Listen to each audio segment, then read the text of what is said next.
विधानसभा लगातार 2 दिन हेला प्रश्नकाल हो पारुना। गृह अचल अवस्था हेबार मुख्य कारण शासक दल निर्दिष्ट जन को इंगित करुछंती। आसंतु जानिबा गृह मुलतवी हेबा पछरे कारण कोन रहुछि।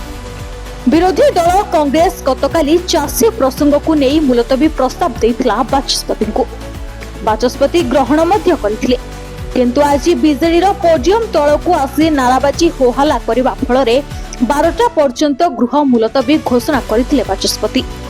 एही कथा गणमाध्यम रे शासक दल विधायक माननकु पचारिबारु शासक दल विधायक स्वास्थ्य मंत्री श्रीजुक्त मुकेश महाली तांकर जवाब रे कहिसंती बीजेडी दलर ट्रेनिंग रो अभाव एवं से केबे विरोधी भावरे दायित्व तुलाई नथिले।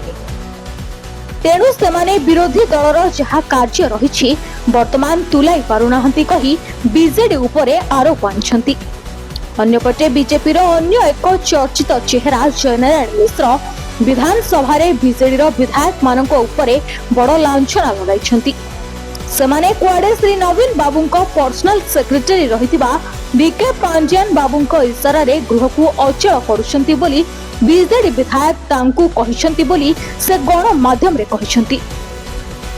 एही कथा बाहर को आसीबा परे विरोधी दलर मुख्य सचेतक प्रमिला मल्लिक कहिसंती बीजेपी रो वरिष्ठ सदस्य मनगढ़ा कहानी कहउछंती।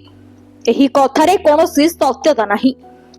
तेबे एही गृह अचल अवस्था केते दिन आउ चलिबो एवं केबे गृह सुरखुरु रे चलिबो सही दिन को अपेक्षा।